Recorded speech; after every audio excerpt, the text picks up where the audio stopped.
Welcome to Clarkdale Court. This is the apartment complex that I did live in. The short dead-end street is near the heart of Dawson Springs. It breaks my heart to see the shambles that it is now. Dolores Williams takes us on a tour. I see part of my pajamas laying over there. Front fender of my car.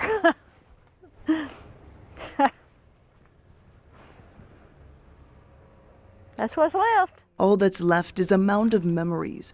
Her home reduced to rubble, left on the side of the street. Starting over is going to be so hard because there's not a lot to start with. 70 miles away, a similar story. Pretty much everybody in Mayfield's without. Misty Drew says her family walked out of their home minutes after the tornado with nothing but the clothes on their back. It's been hectic and stressful, and we're constantly worrying, what are we going to do next? The house was deemed uninhabitable. More than a month later, it's still unsafe to go inside, so they haven't been back. We called FEMA and was denied, and then we called the Red Cross and was denied as well. We should have gotten help. It's amazing what 30 seconds can destroy. Back in Dawson Springs, Dolores has received funding from FEMA and the Red Cross. Lots of people in Dawson need help. Not just me. She says in total her payout was about $5,000.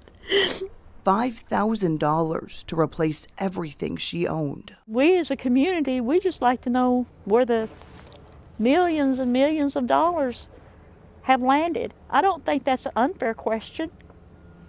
I really don't. All eyes have been focused on three major funds: FEMA, the Red Cross, and the Western Kentucky Tornado Relief Fund.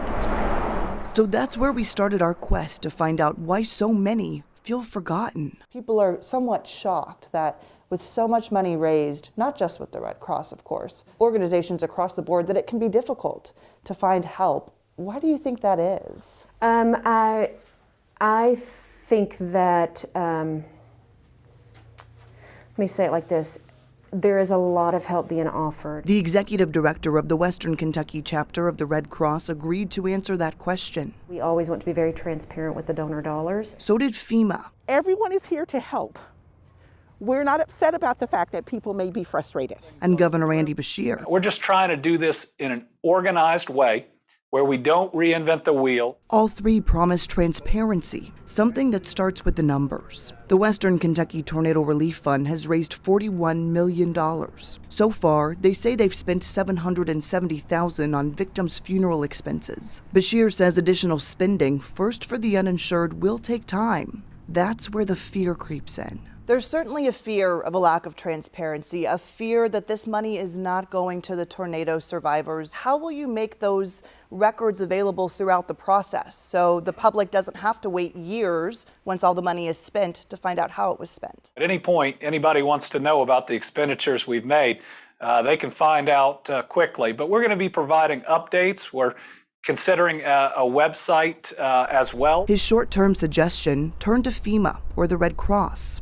We did. The Red Cross says they're still tallying the total number of donations, but to date, they have given out $2 million to 2,200 households in Western Kentucky. What about people who have already turned to the Red Cross and were denied? So what we would like for you to do is to ask for an appeal. The Red Cross isn't the only agency asking rejected survivors to try again. We have found that people that are persistent, that will go through the process, complete the application process, go through the appeals process, they are usually very successful.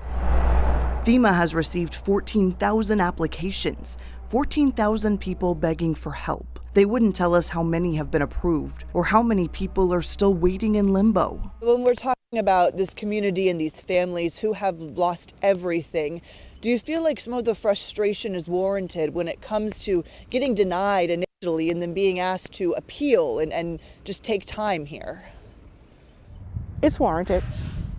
If we were to put ourselves in their shoes, we would want help now, not later. Which begs the question, is the money going to those who need it most, or those who are most resilient, those armed with the knowledge to operate in a system that plans to fail and have that failure appealed. Yes, there are various processes that we have to go through. That's part of the government and even nonprofits providing assistance. The Red Cross has their program too. So work with us. There are dollars out there. But it could take months. Should those people be getting more help from the state and the relief fund right now? The challenge is if you haven't gone through the FEMA process or the Red Cross process, you haven't proven your harm. He says the state can't give you money until there's proof you've been impacted by the tornado. Instead of creating another system for survivors to navigate, the state is using FEMA's database. If you apply for FEMA, you are not going to have to do anything else